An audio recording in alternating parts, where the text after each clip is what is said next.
ஆண்டவராகிய இயேசு கிறிஸ்து நாமத்திலே நான் உங்களை வாழ்த்துக்கிறேன். In the name of Jesus, I greet you. ஆண்டவருடைய பெரிதான கிருபையினாலே நாம் 1 தெசலோனிக்கேயர் நிருபத்திலே 4ஆம் அதிகாரத்துக்கு நேராக வந்திருக்கிறோம். Because of God's grace, we are now coming to the 4th chapter of 1 Thessalonians. இங்க இருக்கிறதுல எத்தனை பேர் ஆசிரியர்களா இருக்கிறீங்க? நிறைய பேர் இருக்கீங்கன்னு எனக்கு தெரியும். How many of you here are working as teachers? Okay, கையை வருத்துங்க பார்க்கலாம் எத்தனை பேர் இருக்கீங்க. Please raise your hands. Okay, உங்ககிட்ட நான் ஒரு கேள்வி கேட்க போறேன். I am going to ask you a question to you. ரெண்டு பிள்ளைங்க இருக்காங்க. இந்த பிள்ளைகளை கட்டாயம் எல்லா கிளாஸ்லயும் இருப்பாங்க. There are two kinds of children in your class. ஒரு பையன் பாத்தீங்க அப்படின்னா எப்பொழுதும் 100க்கு 90 மார்க் 95 மார்க் வாங்குற நபர் வைத்துக்கொள்ளுங்க. One boy who is always getting above 95 out of 100. இன்னொரு நபர் பாத்தீங்கன்னா எப்பொழுதும் 20 25 மார்க் மேல வாங்க மாட்டார். Another boy hardly gets 25. திடீர்னு ஒரு நாள் நீங்க பாக்குறீங்க இந்த 95 மார்க் வாங்கின நபர் வந்து 80 mark வாங்கியிருக்கான். One day you see that the boy who gets above 90, he got 80. 25 mark வாங்கின நபர் 45 mark வாங்கியிருக்கார். The boy who got 25, he got 45. யாரை நீங்க இயல்பா பாராட்டுவீங்க? To whom you will encourage or appreciate? எப்பொழுது 25 மார்க் வாங்குற நபர் 40க்கு மேல வாங்கினா நீங்க பாராட்டுவீங்க, அப்படித்தானே? We will appreciate the person who get 45, who usually get 25. 90 mark வாங்கின பையன் 95 அப்படி வாங்குற பையன் வந்து 80 வாங்கினோன்னு நீங்க என்ன செய்வீங்க? என்ன நீ படிக்கிற அப்படின்னு என்ன செய்வீங்க? கோவப்படுவீங்க. We usually scold the boy who usually gets 95 but now he got 85. அந்த பையன் நினைக்கிறான்னு வச்சுக்க, நம்மளும் 25 மார்க்கே வாங்கிட்டு இருந்திருக்கலாம்னு நினைச்சாக்க நீங்க அவனை பத்தி என்ன நினைப்பீங்க? If the boy thinks that I can also take 25 marks, what you will think about that person? நம்ம எப்பயுமே நல்லா செஞ்சுட்டு இருக்கவங்க இன்னும் நல்லா செய்யணும் அப்படின்னு விரும்புகிறோம்.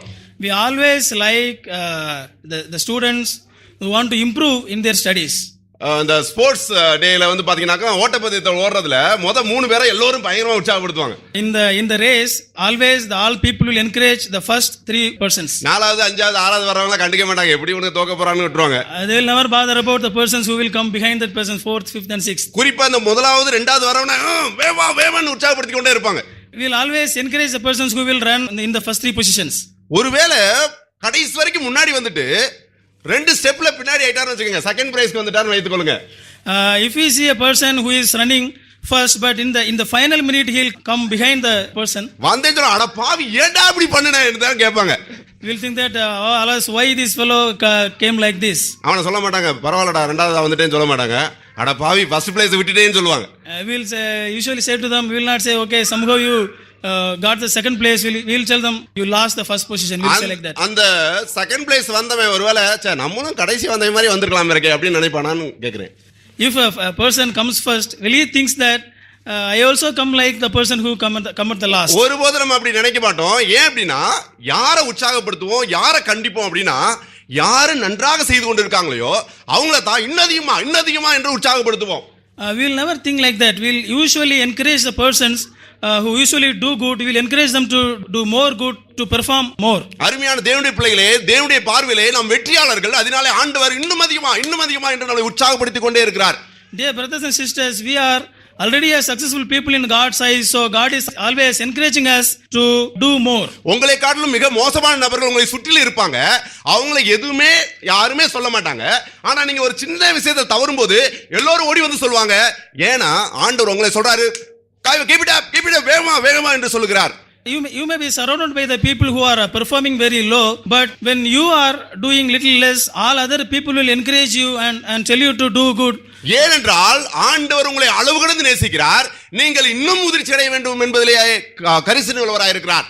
Because God loves you immeasurably, so he wants you to grow more and perform more. இங்கே அப்போஸ்தலனாகிய பவுல் 4ஆம் அதிகாரத்திலே அதைத்தான் செய்கிறார்.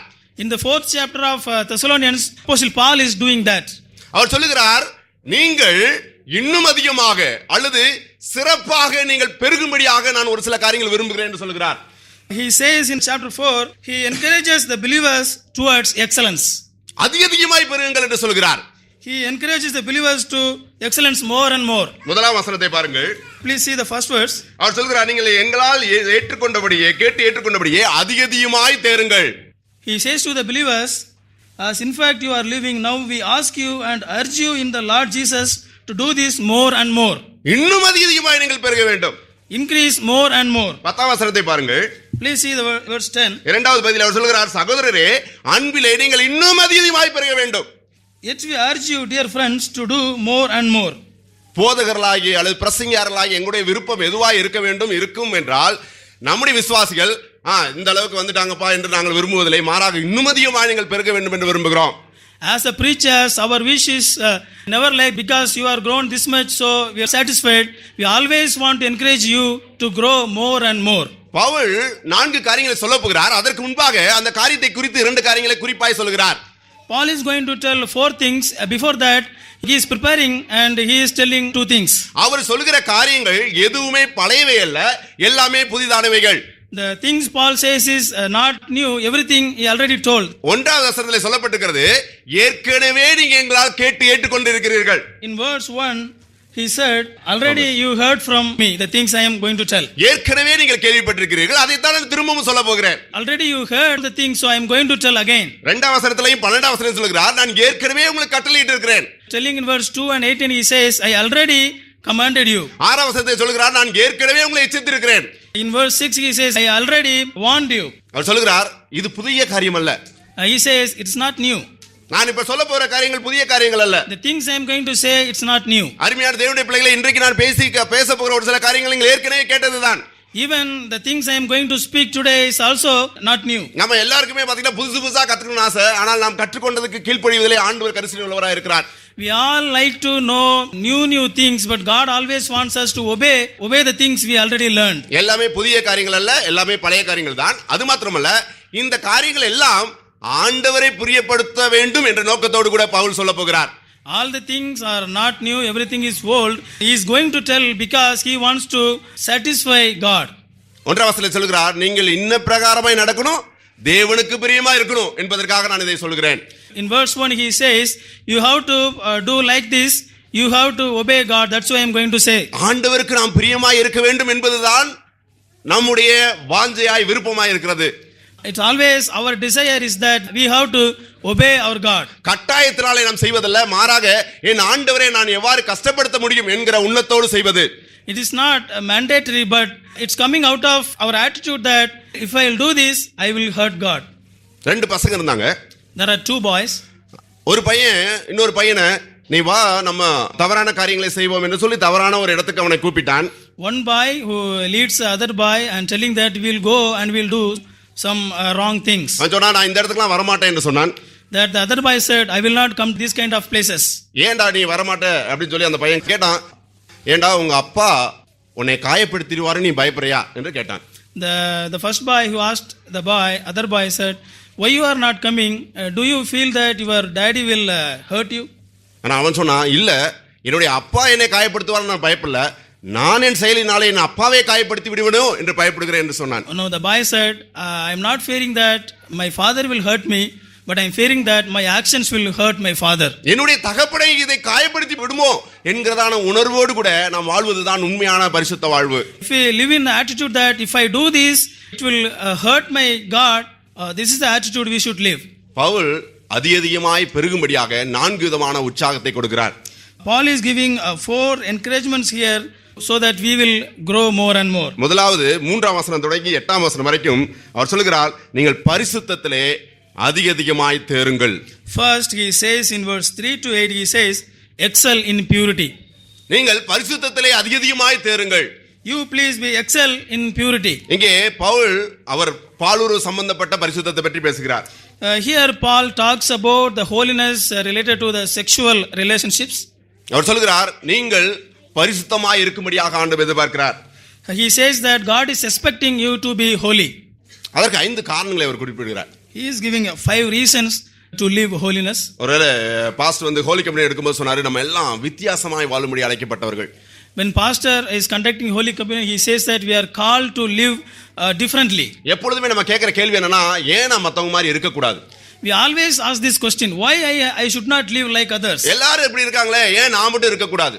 Everybody is behaving like this, why I should not behave like this? எல்லாரும் இத செய்றாங்களே, ஏன் நான் மட்டும் இத செய்ய கூடாது? Everybody is doing like this, why I should not do like this? இங்கே 5 காரணங்களை பவுல் குறிப்பிடுகிறார். Here Paul gives 5 reasons. முதலாவது, First, அவர் சொல்கிறார் 4ஆம் வசனத்திலே, தேவனை அறியாத அஞ்ஞானியைப் போல இராதிருங்கள், அதனால நான் சொல்கிறேன், நாம் பரிசுத்தமுள்ள தேவனை அறிந்தவர்கள். he says in verse 5, you don't be like the Gentiles who doesn't know God. We have a God who is holy. நாம் பரிசுத்தமுள்ள தேவனை அறிந்திருக்கிறோம். We know the God who is holy. நீங்களும் நானும் ஆராதிக்கிற தேவர்கள் இந்த உலகத்தின் கடவுள்களைப் போல அல்ல. The God we are worshipping is not the gods of the other people. ஏனென்றால் மற்ற உலகத்தின் கடவுள்கள் எல்லாம் மனிதனை காட்டிலும் மோசமான கிரியை நடப்பிக்கிறார்கள் இருக்கிறார்கள். ஆனால் வேதாகமத்தின் தேவன் பரிசுத்தமுள்ள தேவனாய் இருக்கிறார். If we see other gods of the people, they are doing worse things than their followers, but we see God who is very holy. 1:15 சொல்கிறது, உங்களை அழைத்தவர் பரிசுத்தர், அதினாலே நீங்கள் பரிசுத்தமுள்ளவர்களாய் இருங்கள். 1 Peter 1:15 says, because your God is holy, be holy. முதலாவது நாம் பரிசுத்தமுள்ள தேவனை அறிந்தவர்கள். First, we have the God, we know the God who is holy. இரண்டாவதாக நாம் பரிசுத்தத்துக்கென அழைக்கப்பட்டவர்கள். Second, we are called for holiness. 7ஆம் வசனத்தை பாருங்கள். See verse 7. தேவன் நம்மை அசுத்தத்திற்கல்ல பரிசுத்தத்துக்கே அழைத்திருக்கிறார்.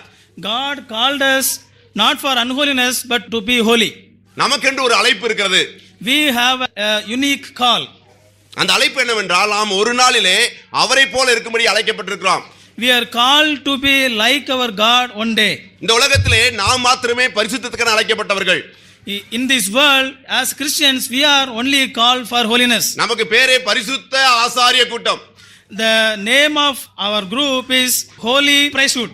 நாம் அனைவருமே பரிசுத்த ஆசாரிய கூட்டம் என்று வேதத்தில் அழைக்கப்படுகிறோம்.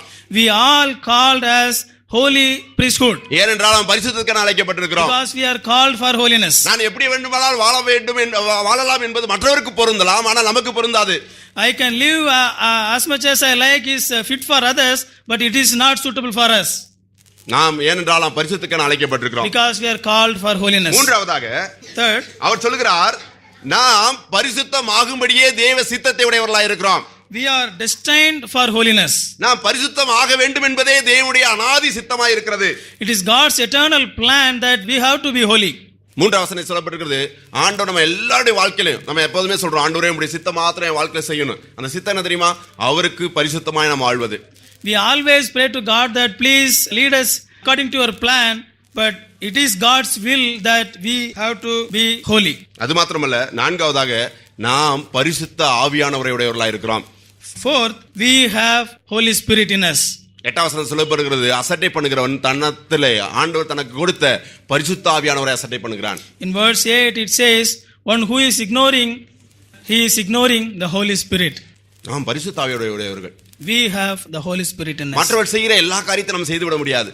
We cannot do all the things other people do. நமக்குள்ளாக பரிசுத்த ஆவியானவர் இருக்கிறார். We have Holy Spirit in us. அவருக்கு பேரே பரிசுத்த ஆவியானவர். His name is Holy Spirit.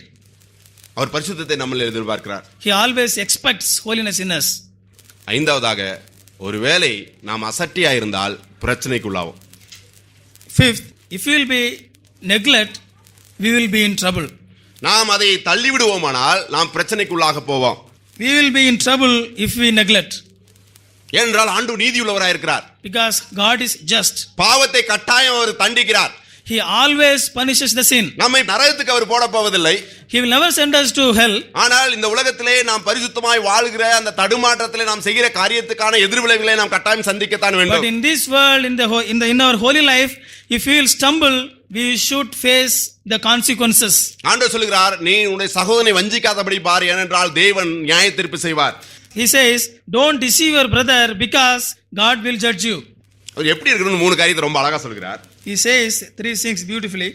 அவர் சொல்கிறார், நீங்கள் 3ஆம் வசனத்திலே வேசி மார்க்கத்துக்கு விலகி இருங்கள்.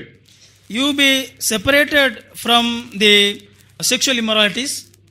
எல்லா விதமான சூழலையும் தவிர்த்து விடுங்கள். Please avoid all the unnecessary situations. நம்ம எப்பயுமே முதல் ஸ்டெப் வைக்கும்போது அது ஒரு பிரச்சனையாக நமக்கு தெரிவதில்லை. In our life, whenever we take first small step, it will not be more troublesome. அது ஒரு பிரச்சனையாகவே அதுல ஒரு எந்த ஒரு தவறும் இல்லாத போலவே தெரியக்கூடும். It looks like there is no problem in our step. ஆனால் ஆண்டவர் சொல்கிறார், நீ வேசி மார்க்கத்துக்கு விலகி இரு, அந்த வழியிலேயே உன்னை காலை வைத்து விடாதே. But Paul says, you don't even go to that path, you be separated from that path. வேசித்தனம் என்பது மிக தூரத்தில் இருக்கலாம், ஆனால் அதுக்கு போகிற மார்க்கம் ஒன்று இருக்கிறது அல்லவா, அந்த மார்க்கத்திலே நீ கால் வைத்து விடாதே. Maybe the sexual immorality is very far away, but he says don't even look at that, don't even look towards that direction. உன்னுடைய சரீரத்தை நீ கனமாய் அல்லது இரண்டாவது அவர் சொல்கிறார் மோக இச்சைக்கு உட்படாதே. He says, do not hinder with sexual problems. நாம் நம்முடைய தவறான காரியங்களிலே நம்ம ஈடுபடுத்திக் கொள்கிறவர்களாய் இருக்கக்கூடாது. இவர் இரண்டாவது படியிலே பேசுகிறார். முதல் படியிலே நீங்கள் தவறிவிட்டால் கூட இரண்டாவது படியிலே எச்சரிக்கையா இருங்கள். It tells about the second step, that be careful even if you stumble in the first step. உங்களுடைய சரீரத்தை பரிசுத்தமாக கனமாக ஆண்டுகொள்ள முடிவெடுங்கள், ஏனென்றால் அது உங்களுடையதல்ல, அது ஆண்டவருடையது. Please take a decision that to be keep your body as holy, because your body is not belong to you, it belongs to God.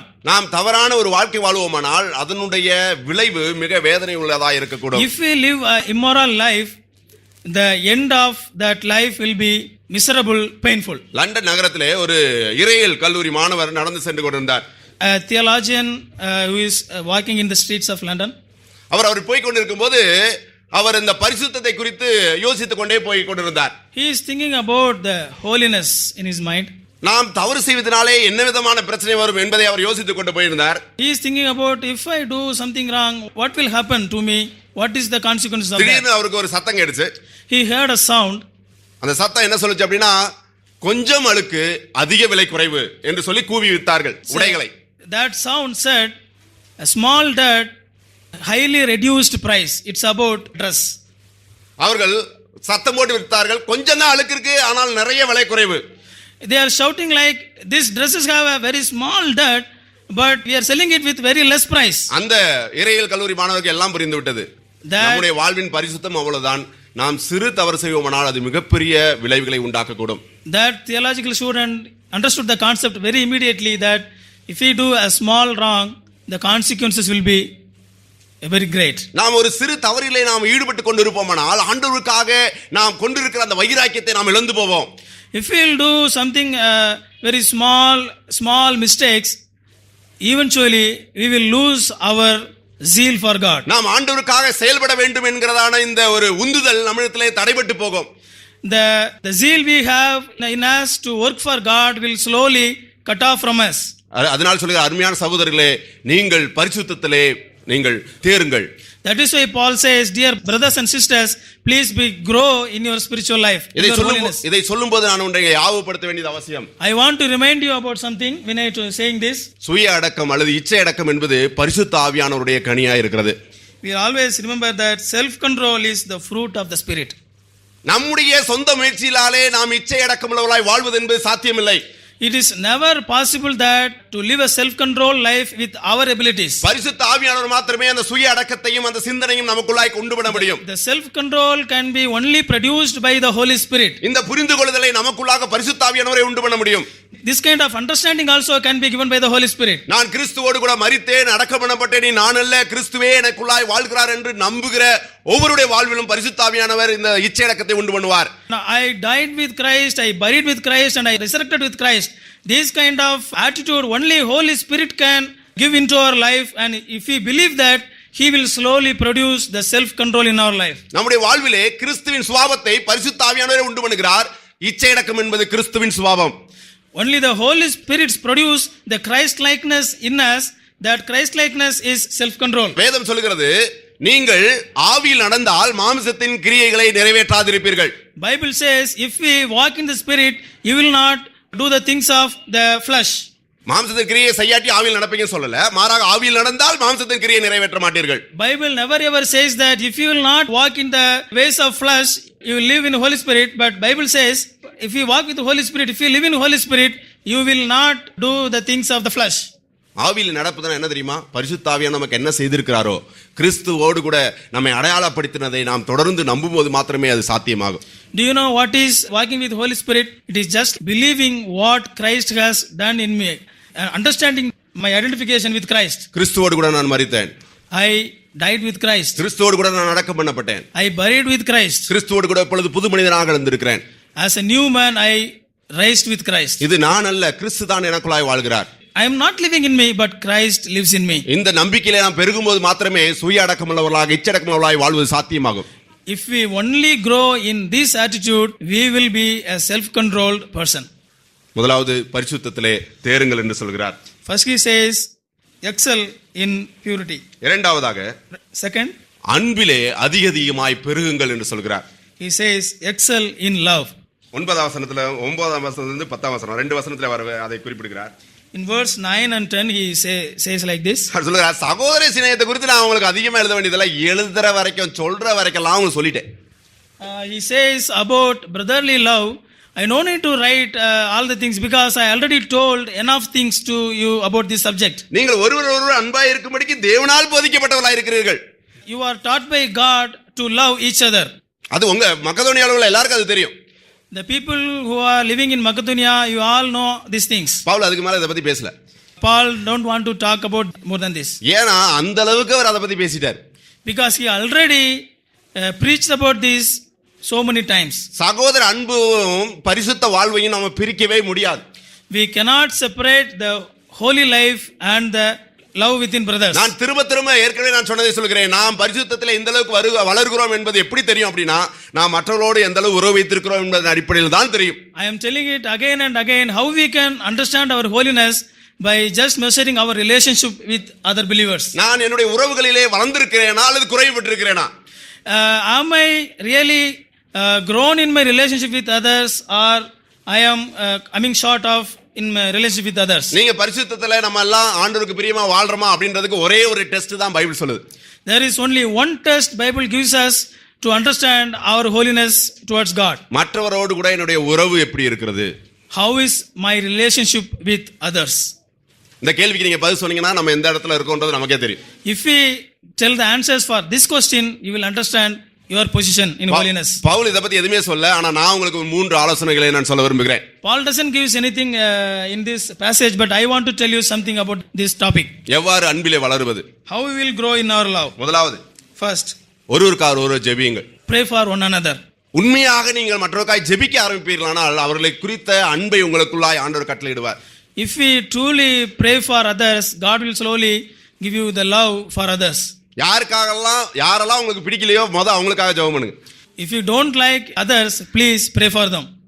ஆனா ஒருத்தங்க மேல கசப்புலயும் வெறுப்புல இருக்கும்போது அவங்களுக்காக ஜெபிப்பது என்பது எளிதானதா இருக்காது. It is really hard to pray for another person if we have bitterness towards that person. அதுக்கே ஒரு பெரிய கிருபை அவசியமா இருக்கிறது. We need a special grace for that. ஆனால் நீங்கள் உண்மையாகவே அந்த நபருக்காய் ஜெபிப்பீர்களானால் நீங்க ஜெபம் பண்ணும்போது சொல்லுவீங்க, ஆண்டவர் எப்படின்னா இருக்கிறாங்க பாருங்க ஆண்டவரேன்னு சொல்லுவீங்க. ஜெபம் பண்ணி எந்திரிக்கும் போது நான் எப்படியெல்லாம் இருந்திருக்கேன் ஆண்டவரேன்னு சொல்லுவீங்க. If we truly pray for that person, when you will start your prayer, you will say, God, see how this person like this.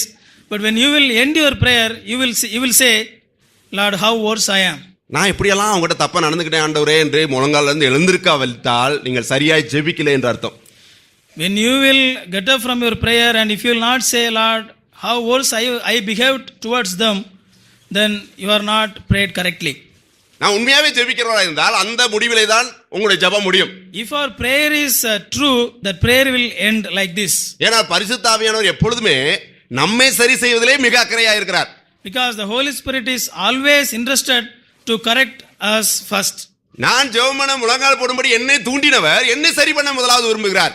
The Holy Spirit who encouraged me to pray, he will always interested to correct me first. ஜெபிக்க வர்ற நீ உன் சகோதரன்ட்ட போய் ஒப்புரவாகு. He says, you who come for prayer, he says to us that you first go and reconcile with your brother. காணிக்கை கொண்டு வரணும்னு நினைக்கிற நீ போய் உன்னுடைய சகோதரனோட ஒப்புரவாகு. You who want to bringing the offering to me, you first go and reconcile with your brother. ஒருவர் ஜெபியுங்கள். Pray for one another. இரண்டாவது, Second, பிரச்சனைகளை குறித்ததான கணக்குகளை சுருக்கமாக உடனுக்குடன் முடித்து விடுங்கள். Keep short account of misunderstandings. Account வைக்காம யாருமே இருக்க முடியாது. It is not possible to be without remembering others' fault. நீங்க யார் கூட நெருங்கி பழகுறீங்களோ கட்டாயம் அக்கவுண்ட் ஆரம்பிக்க வேண்டியிருக்கும். If you are having a close relationship with some person, you will face with this kind of problems. தூரமா இருக்கிற வரைக்கும் எல்லாரும் ரொம்ப நல்லவங்க. The people are always good if we keep the distance. பக்கத்துல வந்தவனே எல்லாருடைய வில்லத்தனமா அப்பதான் நமக்கு தெரியுது. If they come close and close, then we will start to understand their weaknesses. இதுக்கு ஒரு உதாரணம் சொல்லவா? Can I say an example for this? நம்முடைய கணவன் மனைவி உறவு தான். It's the relationship of husband and wife. திருமணத்துக்கு முன்னாடி அவங்கள பற்றிய எக்ஸைட்மென்ட்டும் பரவசம் நமக்கு எப்படி இருந்தது என்று யோசித்து பாருங்கள். Please think about your excitement and your encouragement about your spouse before your marriage. அந்த நிச்சயம் பண்ண டயத்துக்கும் திருமணத்துக்கு ஒரு 6 மாதம் இருக்குமானா ஐயப்பா அவங்களுடைய உணர்வுகளை எண்ணி பாருங்க. Please remember the emotions you had between your engagement and marriage.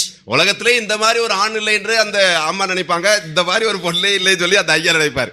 The boy will think that there is no girl in the world like my would-be wife, and the girl will think that there is no boy like my would-be husband.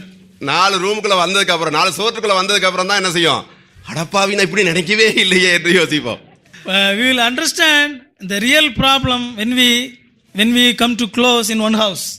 இன்னைக்கு அதனால தான் எல்லாரும் க்ளோஸாவே ஆகணும்ப்பா, நம்ம நீ நானும் ஃப்ரெண்ட்ஸா இருப்போம், கல்யாணம் எல்லாம் பண்ண வேணாம்னு நிறைய பேர் முடிவு எடுத்திருக்காங்க. That is why a lot of people decides that we don't need to marry, we'll just keep that distance and we'll live like this. இன்னைக்கு திருச்சபை எப்படி ஆயிருச்சு? The problem is even the church is also now becoming like this. பாஸ்டர்ஸோட மற்ற விசுவாசிகளோட ரொம்ப க்ளோஸா இருந்தா பிரச்சனைப்பா, யார் கூட நம்ம என்ன செய்ய வேணாம், எந்த ஒரு பிரச்சனையும் வச்சுக்க வேணாம், என் லைஃப் எனக்கு ஓ லைஃப் உனக்கு, சண்டே பாக்குறோமா ஹாய் பாய் சொல்றோமா அதோட நம்ம நிறுத்திக்குவோம், அப்பதான் ரொம்ப பிரச்சனையே இல்லாம நடக்கும். No need to have a close relationship with pastors and other believers. Why we have to unnecessarily go into that problem? We'll just keep the distance and we'll go Sunday and we'll say hi bye and we'll just live like this. அது tetanus, அது உண்மையான திருச்சபை அல்ல, அது மரித்து போனது. That church is not a living church, that church is a dead church. எந்த ஒரு அக்கவுண்டுமே உங்களுக்கு இல்ல அப்படினா something wrong with you. If you don't have any problem with others, there is something wrong in your life. Account ஏறும்போது உடனடியா அதை என்ன செய்யுங்க, டாலி பண்ணுங்க. அத தான் நான் உங்களுக்கு சொல்லுகிறேன். What I say is when you are encountering the problem with others, please remove that problems as it comes. ஆண்டவர் அப்படித்தான் உண்டாக்கி இருக்கிறார் நம்மை. God created us like this. இங்க பாருங்க, ரொம்ப அழகா இருக்கு இப்படி கையை கோர்க்கறதுக்கு. ஆனா இது என்ன பண்ணுது அப்படினா இதனுடைய பள்ளமான இடங்கள்ல இது நிரப்புறதும் இதனுடைய பள்ளமான இடத்துல இது நிரப்புறதும் செய்யறதுனால இது முழுமை பெறுது. When we hold our hands like this, it looks very strong, but when we see that the gaps in these fingers are filled with other fingers, that produces the strength. அதனால தான் உங்களுக்கு சொல்றேன், பிரச்சனைகளை உடனுக்குடனாய் முடிவு கொண்டு வாருங்கள். That is why I say please deal with the problems immediately. பிசாசு எப்பவுமே இந்த பிரச்சனைகளை டிராக் பண்ற வேலையை தான் பார்ப்பான். Always Satan tries to keep you and he's always encourage you to don't deal with the problem. அநேக திருச்சபைகள் சுக்குநூறாக ஒடிந்தவுடைய காரணம் என்னவென்றால், ஒரு பிரச்சனை என்று வந்தவுடனே அந்த காலம் தாழ்த்தி நேரம் அதிகரித்துக் கொண்டே போகும்போது அதனுடைய அளவு கூடிக்கொண்டே போகும்.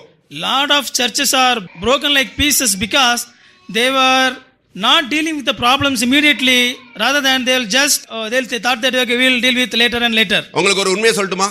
I'm going to tell a truth. ஒரு நபரை நீங்கள் தவறாய் புரிந்து கொண்டீர்களானால் அதை சரி செய்யற வரைக்கும் அவர்கள் செய்கிற எல்லா நல்ல காரியங்களையும் நீங்கள் தவறாய் தான் புரிந்து கொள்வீர்கள். If you misunderstood one person and if you are not dealt with the problem and reconciled, all the things that even the right things the person does, it looks like very bad to you. மூன்றாவது, Third, தேவனுடைய உண்மையையும் அவருடைய கிருபையும் தொடர்ந்து நினைவு கூர்ந்து கொண்டே இருங்கள்.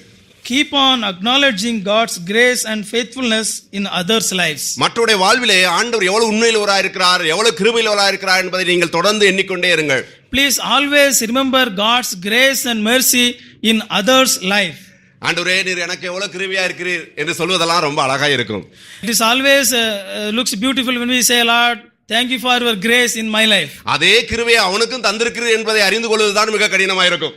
But it is always hard to recognize that the same grace given to us, God is given to the other person அதுதான் also. யோனாவின் ஆவி. That is what we call the spirit of Jonah. அவன் என்ன சொன்னான்? ஆண்டவரே நீர் கிருபை நிறைந்தவர் என்று நான் அறிந்திருக்கிறேன்.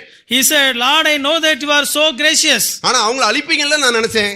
But I thought that you were going to destroy that fellows. எனக்கு நீங்க கிருபையா இருக்கணும், அவங்கள நீ அழிச்சிடணும். But he said, you have to be gracious to me, but you have to destroy that fellows. அது என்ன தெரியுமா? சுய நீதி. That is self-righteousness. தேவனுடைய கிருபையை நீங்கள் எந்த அளவுக்கு உங்களுடைய வாழ்க்கையில் நாம் உணர்கிறோமோ அந்த அளவுக்கு மற்றவருடைய வாழ்க்கையிலும் உணருங்கள். It is necessary, it is always important that when we realize God's grace in our life, we have to realize the same God's grace in others' lives also. இரண்டாவதாக பவுல் சொல்கிறார், அன்பிலே இன்னும் பெருகுங்கள். That's why Paul says, excel in love. அருமையான தேவனுடைய பிள்ளைகளே, நாம் அன்பிலே இன்னும் பெருகுவோம். Dear God's children, let us grow in our love. நம்முடைய குறைகளை மன்னித்து நம்முடைய கடந்த காரியங்களை தூக்கி எறிந்து அன்பிலே அதிகமாய் பெருகுவோம். We will throw all the past problems and we will grow in love. நாம் அதை செய்யாவிட்டால் இந்த உலகத்தில் யாருமே செய்ய முடியாது.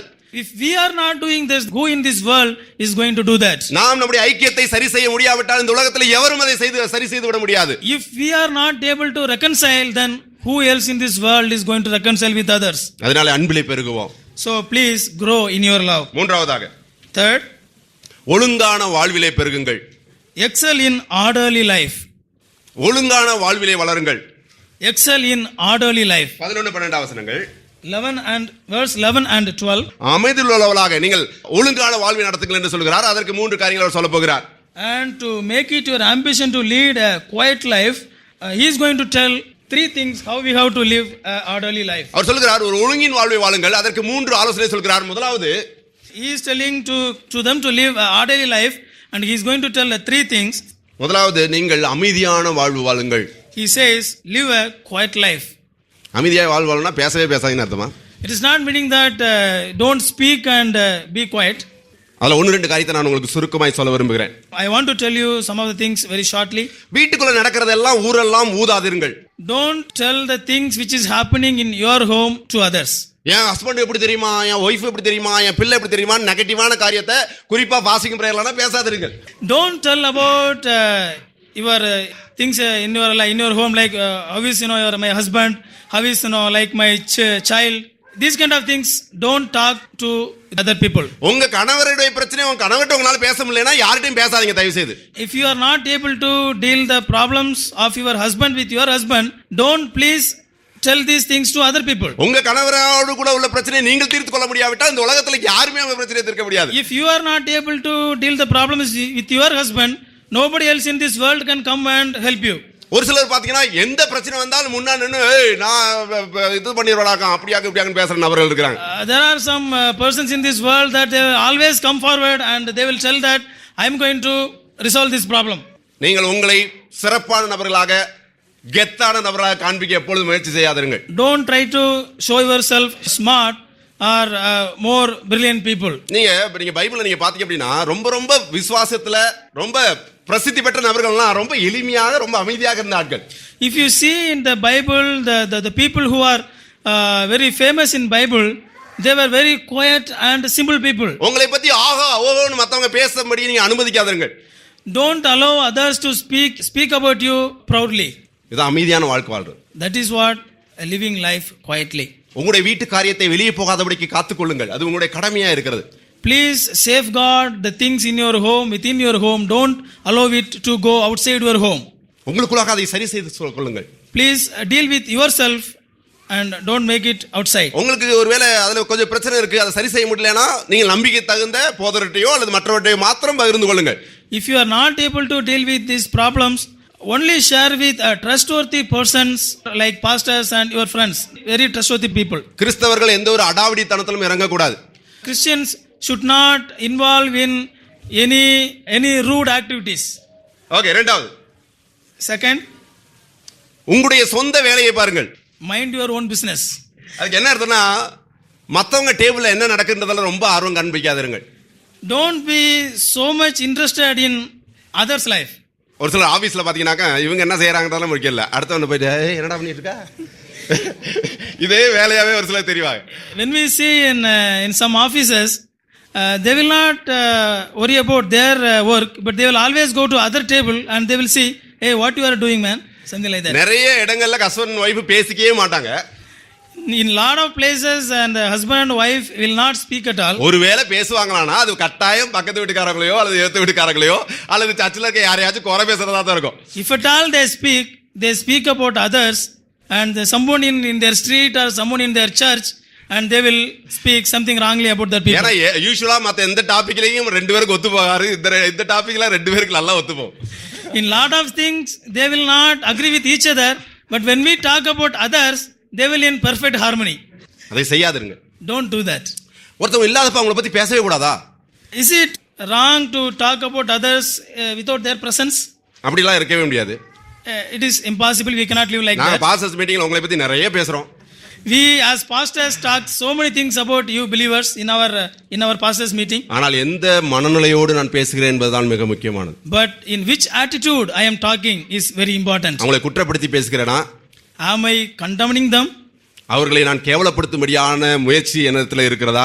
Am I trying to make their name worse? அல்லது அவருடைய வாழ்வு மாற வேண்டும் என்கிறதான வாஞ்சியோடு கூட நான் பேசுகிறேனா? தேவன் அதுக்கு சாட்சியா இருப்பார். Or am I have true heart that we want them to change their life. God is the witness of that. உங்களுக்கு கொடுக்கப்பட்ட வேலையை உண்மையாய் செய்யுங்கள். Please do your work. எல்லாரும் நல்லா செய்யறாங்களான்றதெல்லாம் நீங்க கண்டுபிடிக்க வேண்டிய அவசியம் இல்லை. நீங்க உங்களுக்கு கொடுக்கப்பட்ட வேலையை உண்மையாய் செய்கிறீர்களா என்பதுதான் ரொம்ப முக்கியமானது. Work with your own hands and do your work faithfully. You don't need to look at others work and investigate that they are doing it right or wrong. அவங்க தப்பு செஞ்சாங்கன்னா தப்பு செய்ய விட்டு விடுங்கள். ஒரு சில நேரத்தில் தப்பு செய்து தான் கற்றுக்கொள்ள வேண்டியிருக்கும். If they do wrong, just let them do wrong, because in certain times we have to do mistakes and have to learn. எல்லா டீச்சர்ஸ் ஆமா சொல்லுவாங்க. All teachers can agree with this. சில நேரங்களிலே தவறு செய்ய நம்ம அனுமதிக்கவும் வேண்டும், ஏனென்றால் அப்படித்தான் அவர்கள் கற்றுக்கொள்ள முடியும். In certain times we have to allow them to do mistakes because they have to learn. மூன்றாவதாக ஒழுங்கான வாழ்வை எவ்வாறு வாழ வேண்டும் என்றால் உங்களுடைய சொந்த கைகளில் வேலை செய்யுங்கள். In third, work with your own hands. Highlight பண்ண வேண்டியது பாத்தீங்க அப்படின்னா உங்க சொந்த கை. The things we have to highlight is your own hands. அப்படின்னா என்ன அர்த்தம்னா சும்மா உட்காந்துக்கிட்டு யாராச்சும் சம்பாதிச்சு போடுவோம் நம்ம தின்னுட்டு இருக்கலாம்னு நினைக்காதீங்க. What that mean is, don't simply sit and think that someone else will earn and I will just live like this. குறிப்பாக ஆண்களா இருக்கிறவங்களுக்கு நமக்கு மிகப்பெரிய பொறுப்பு இருக்கிறது. Especially the men, we have a special and unique responsibility. ஒரு சிலர் பாத்தீங்கன்னா நாங்க செஞ்சோம்னா இந்த வேலை தான் செய்வோம் சொல்லிட்டு மத்த எந்த வேலையும் செய்யாது இருப்பார்கள். Some people will always think that if I do some work I will do this, so they will not do some other work. உங்க குடும்பத்தை மத்தவங்க நடத்த எதிர்பார்க்காதீர்கள். Don't think that some other people will come and lead your family. என் குடும்பத்தை யாராச்சும் அவங்க பணம் கொடுத்து உதவுவாங்க, இவங்க ஹெல்ப் பண்ணுவாங்க என்று நினைக்கிற நபர் சரியான விதத்திலே குடும்பத்தை நடத்தவில்லை. If you think that some other people will give money for my family support, that person is not leading their family in a right way. திருமணமான அந்த நொடியிலே என்னுடைய மனைவியுடைய எல்லா தேவையும் நானே நிறைவேற்ற பொறுப்பாளி ஆகிறேன். The moment I got married, I got the responsibility that I have to meet all the needs of my family, my wife. அவங்க வீட்ல இருந்து எனக்கு என்ன கிடைக்கும் என்று நான் யோசிப்பேனானால் நான் சரியான விதத்திலே குடும்பத்தை நடத்த தகுதி இல்லாதவனாய் மாறுகிறேன். If I think that if I come to your family what I will get, if I think like that, I am not leading my family in a right way. நாம் சொந்தமாக பிரயாசப்பட்டு நம்முடைய குடும்பத்தை காக்கிறவர்களா இருக்க வேண்டும். We have to work in our own hands and we have to protect and provide to our family. Pavul உற்சாகப்படுத்துகிறார், இதுல நீங்க வளருங்க, இந்த ஒழுங்கிலே நீங்கள் வளருங்கள் என்று சொல்கிறார். Paul is encouraging the believers of Thessalonica that in this kind of disciplines please grow. நான்காவது கடைசியாக Fourth and final. முதலாவது அவர் சொன்னாரு, First he said, பரிசுத்தத்திலே நீங்கள் அதிகமாய் தேருங்கள். Grow in your purity. இரண்டாவது அவர் சொன்னார், அன்பிலே அதிகமாய் பெருகுங்கள். Second he said, grow in your love. மூன்றாவது அவர் சொன்னார், ஒழுங்கான வாழ்விலே அதிகமாய் நீங்கள் பெருகுங்கள். Third he said, excel in your orderly life. கடைசியாக அவர் சொல்கிறார், நம்பிக்கையிலே நீங்கள் அதிகமாய் ஸ்திரப்படுங்கள். In finally he says, excel in your eternal hope. 13 இருந்து 18 வசனங்களை அதை பற்றி பேசுகிறார். In verses 13 to 18 he is talking about this. பொதுவாகவே இந்த உலகத்தின் மக்களுக்கும் நம்மையும் வேறுபடுத்தி காண்பிப்பது ஒரு சில காரியங்கள், ஒரு சில முக்கியமான காரியங்கள். There are some important things that distinguishes us from the other people. அது என்ன தெரியுமா? அதுல மிக முக்கியமான ஒன்று கிறிஸ்தவ வாழ்விலே நித்திய நம்பிக்கையுள்ளவர்களாய் வாழ்வது. The very important one in this is eternal hope. திருச்சபையிலிருந்து கொடுக்கப்படுகிறதா செய்தியினுடைய சாராம்சத்தை எல்லாம் சுருட்டி நாம் பார்ப்போமானால் அது நித்திய நம்பிக்கைக்கு நேராக உங்களை நடத்த வேண்டும். If we summarize all the messages in church, and it should lead you to the eternal hope. இன்னைக்கு நிறைய திருச்சபைகள்ல ஜனங்களை இந்த உலகத்துக்கு நேராய் தள்ளி விடுகிறார்கள். In lot of churches today they will always lead us to this worldliness. எப்படி நான் பணக்காரனாவது, how I will be a millionaire, எப்படி நான் புது வீடு வாங்குவது, வீடு வாசலை கட்டுவது, how I can build a big house, எப்படி நான் அதிகாரமுள்ளவனாய் மாறுவது, how I can obtain some official big positions. இதுதான் திரும்ப திரும்ப திருச்சபையினுடைய பிரசங்கப்படத்துல இருந்து சொல்லப்படுகிறது. This is the thing always in some churches they will tell all these things again and again. இந்த செய்தியை கேட்பதற்கு நீங்கள் திருச்சபைக்கு வர வேண்டிய அவசியம் இல்லை. ஏனென்றால் இந்த உலகத்தில் நீங்கள் எங்கே போனாலும் இந்த செய்தி தான் உங்களுக்கு கிடைக்கும். You don't need to come to church to hear this message, because in this kind of message you can hear in any place of the world. நிறைய சர்ச்சை எப்படி இருக்கு தெரியுமா? இந்த ஆம்வே இந்த மாதிரி இந்த ப்ராடக்ட்னா விக்கிற இடத்துல அல்லது ஆட்களை பிடிக்கிற இடத்துல ஒரு சிலர் பேசுவாங்க. அவங்க பேர் வந்து motivational speakers. Do you know how the churches today are becoming? You know that if you attended some Amway or these multi networking companies, And there are some people they will bring, and some motivational speaker will come அவங்க- and motivate. அவங்க எப்படி தெரியுமா இருப்பாங்க? 4 விரலையும் மோதிரம் போட்டிருப்பாங்க. You know, if you look at them, they will have rings in their 4 fingers. எப்படி pastor உங்களுக்கு தெரியும்? நானும் பார்த்திருக்கேன். இதெல்லாம் உங்களுக்கு சொல்லணுமே. If you think that how this pastor knows this, because he is also attended that kind of meetings. கழுத்த பெரிய சங்கிலி போட்டிருப்பாங்க. எங்க அண்ணன் ஒரு நாள் இழுத்துட்டு போனா, நான் என்னதான் நடக்குன்னு பார்க்க போனேன். They have a big chain in their neck. மாட்டுக்கு இது போட்டிருந்த மாதிரி ஒரு பெருசா போட்டிருப்பாங்க. They have a big chain like they used to tie these buffaloes. அவர் ஆணா இருக்கனால வேற எங்கேயும் போட முடியாது. அதனால இந்த அளவுக்கு போட்டிருக்கிறார். Because he is male, he cannot put more than that. That's why they are putting the big chain. அவர் சொல்லுவார், நான் இங்க வந்தப்ப பரதேசியா இருந்தேன், பிச்சைக்காரனா இருந்தேன். He will say that when I first come to this place, I am a beggar, I don't have anything to eat. ஆனால் இன்றைக்கு நான் போகாத நாடு இல்லை. But now I visited all the parts of the world. என்னுடைய கரங்களை பாருங்கள், என்னுடைய கழுத்தை பாருங்கள். Please see my hands and please see my neck. எனக்கு புது வீடு இருக்கிறது, எனக்கு புது கார் இருக்குது, வெளியே நிக்கிறது, வேணும்னா போய் பாருங்கள். He says, I have a new house, I have a new car, please go and see. இதுல ஜாயின் பண்ணா நீங்களும் இப்படி ஆயிடுவீங்க. If you join in this, you will also will be like this. இத நம்பி எங்க அண்ணன் இந்த கடகாரனா இருக்கான், 4 லட்சம் ரூபாய். My brother who believed this and now he is in debt for 4 lakhs rupees. இன்னைக்கு கிறிஸ்தவ உலகத்துல இதே தான் நடக்குது. The problem is in Christian life, in Christian community, this is what happening today. அங்க ப்ராடக்ட் விக்கிறாங்க, இங்க இயேசு கிறிஸ்து விக்கிறாங்க. எல்லாம் ஒண்ணுதான்.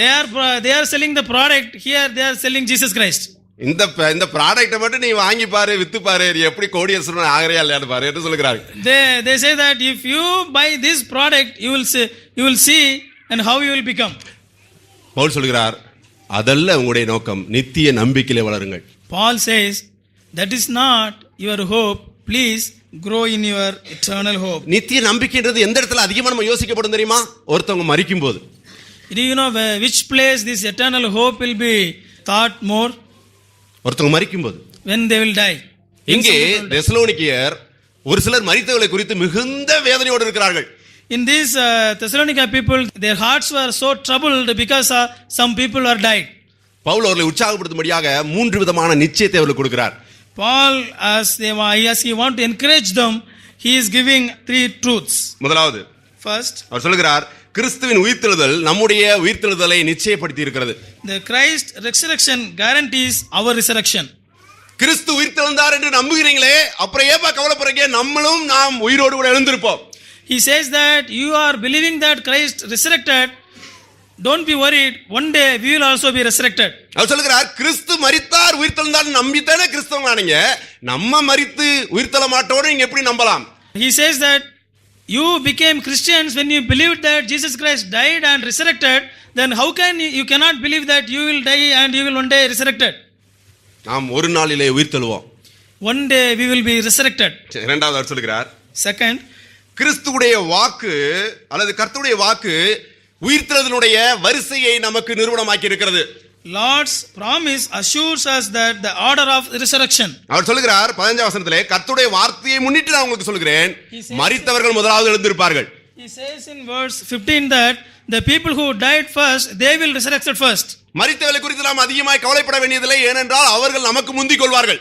We no need to worry about the people who are already died because they will resurrect first. நமக்கு முன்பாக அவர்கள் முந்திக் கொள்வார்கள். அவளை பார்த்து பொறாமை தான் பண்ணணும். They will precede us. That's why we have to be jealous about them. மூன்றாவது, Third, கிறிஸ்துவுடைய வருகை நம்முடைய நித்திய வாழ்வை ஆரம்பித்து வைக்க போகிறது.